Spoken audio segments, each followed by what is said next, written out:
Welcome back, guys. Part 2, section 10-1, right angle trigonometry. Before we start our couple examples today, let me define the angle of elevation and the angle of depression.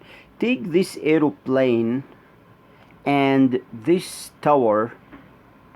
Guys, if you consider the top of this tower and there is some watcher inside this tower and he is watching the aeroplane, this line that connects the watcher and the aeroplane is called the line of vision, and this dashed horizontal line is called the horizon line.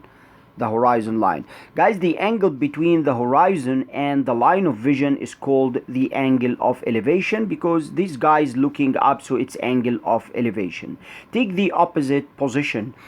If the guy in the aeroplane is watching the tower and he is looking from up to down to the tower, the angle between the line of vision and the horizontal dashed line is called the angle of depression. So this angle is called the angle of depression. So if you're looking from up, it's angle of depression. If you're looking from down to up, it's angle of elevation. And for your own information, guys, angle of elevation is equal to angle of depression because they are alternative interior angles.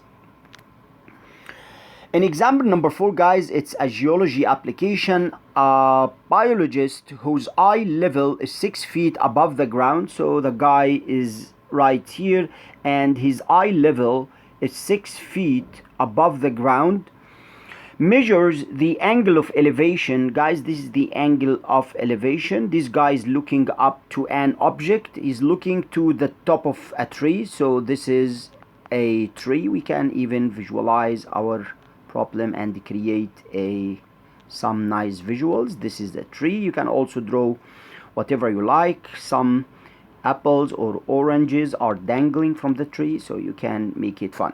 Anyways, guys, this guy is looking to the top of the tree, is watching the top of the tree at angle of 38.7 degrees. So this is basically the angle of elevation.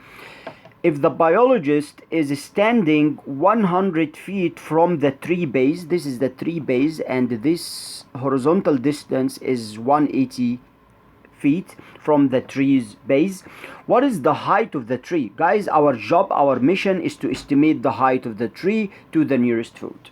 So guys, let's get started, and I think the trigonometric ratio are the perfect choice to solve this real life problem. Guys, we're looking for a trigonometric function that relates the opposite of this acute angle to the adjacent of this acute angle, because this is the unknown, it's x, the height of the tree, and the horizontal distance is given, it's 180. So we need a relationship that relates opposite and adjacent. This is exactly tangent angle theta. Guys, you know the formula of theta. Tan theta is equal to opposite over adjacent. Opposite over adjacent. In that situation, our theta is 38.7. So tan 38.7 is equal to the opposite is x and the adjacent is 180. We can create a denominator 1 in order to apply cross multiplication. X times 1, it's x. This is what we assume the height of the tree. X equals 180. It's very important to start with the number, guys. Delay the trigonometric ratio to the end times tangent 38.7. Guys, now it's a calculator work. If you estimate that, you will get the answer of the value of x. So x gonna be 144 ft. Wait a second, guys, this is not the height of the tree. Remember that this watcher, this biologist, is watching the tree and his measures is starting from the eye level, and his eye level at 6 feet above the ground. So we need to find the overall height of the tree. The overall height of the tree, overall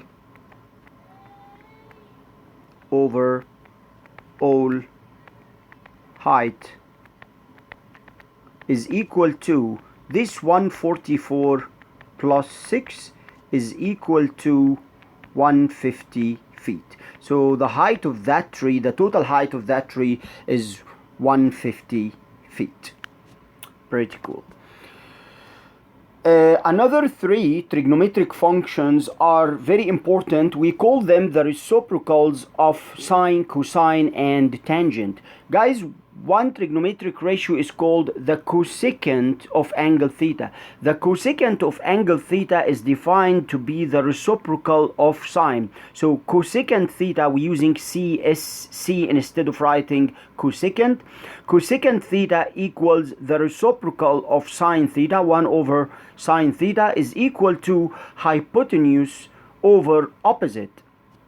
And that given triangle, this is our acute angle theta. The opposite is this red one, 4, and the hypotenuse is 5, and the ratio is equal to 5 over 4. So cosecant theta is the reciprocal of sine. The reciprocal of cosine is called secant theta. Secant theta is equal to 1 over cosine is equal to hypotenuse over adjacent. In that triangle, the hypotenuse is 5, the adjacent is 3, and the ratio is 5 over 3. The last trigonometric ratio is the reciprocal of tan theta, and we call it cotangent theta. Cotangent theta is the reciprocal of tan is equal to adjacent over opposite. In that triangle, adjacent is 3 and the opposite is 4, and the ratio is 3 over 4. So in total, guys, we have 6 trigonometric ratio. The 3 basic trigonometric ratios are sine, cosine, and tan, and the reciprocals are cosecant, secant, and cotangent. In the last example of this section, we need to find all the 6 trigonometric ratios in that triangle. We're given a triangle, right triangle, and this is our acute angle theta. This is our theta. The two legs of this right triangle are given 24 and 70, but unfortunately the hypotenuse is not given to us, and of course we're gonna use this hypotenuse to calculate most of the trigonometric ratios, the 6 trigonometric ratios. Actually 4 of them are using the hypotenuse, guys. So hypotenuse is very important. So we need to start with Pythagorean theorem in order to get the length of the hypotenuse. At first, guys, if you remember the Pythagorean relationship, the hypotenuse square is equal to one leg square plus the other leg square. You can substitute in this formula in order to get the hypotenuse. 24 squared plus the other leg is 70 squared. You need to square those two numbers and add them and get the square root. If you calculate all of that, you will get the side length of that triangle. So we're gonna do it underneath a square root.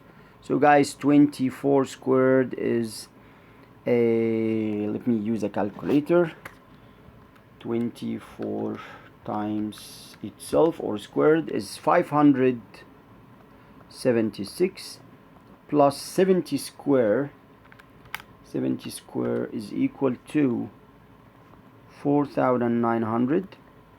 You need to add up these two numbers and get the square root. Plus 576, and we're gonna take this answer square root. Square root of that answer is equal to 74. So guys, the hypotenuse of that triangle is 74. This is the hypotenuse. Now we can start finding the 6th trigonometric ratio. I advise you to start with the 3 basic trigonometric ratio: sine, theta, cosine theta, and tangent theta equals 2. Sine theta, guys, if you remember the formula of sine theta, it's opposite over hypotenuse. So it's going to be 70 over 74. I think we can simplify this ratio. 70 over 74, it can be simplified. So let's simplify that, guys. 70 over 74 is equal to 35 over 37. 35 over 37 in the simplest form. It is preferred to put your answer in the simplest form. Cosine theta. Cosine theta is adjacent over hypotenuse. It's 24 over 74. If you simplify that, it's going to be 12 over 37. And finally, tangent theta is equal to the opposite over the adjacent. So it's 70 over 24. If you simplify that in the simplest form, it's going to be 35 over 12. So guys, we got the three basic trigonometric ratio, and now we need to find their opposites, their reciprocals. Do you remember the reciprocal of sine? It's cosecant, CSC theta, the cosecant of angle theta. And the reciprocal of cosine is sec or secant theta. And the last one is the reciprocal of tangent. It's cotangent angle theta. Guys, do we need to calculate this from the beginning? I think we can make benefit from the idea of the reciprocal. Since cosecant theta is the reciprocal of sine theta, we can just find the reciprocal of 35 over 37, which is 37 over 35.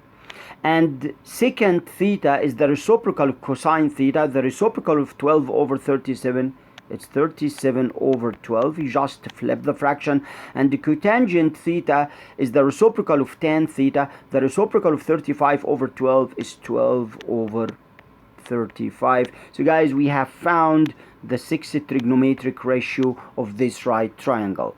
Pretty cool. Study well and see you next time. Bye.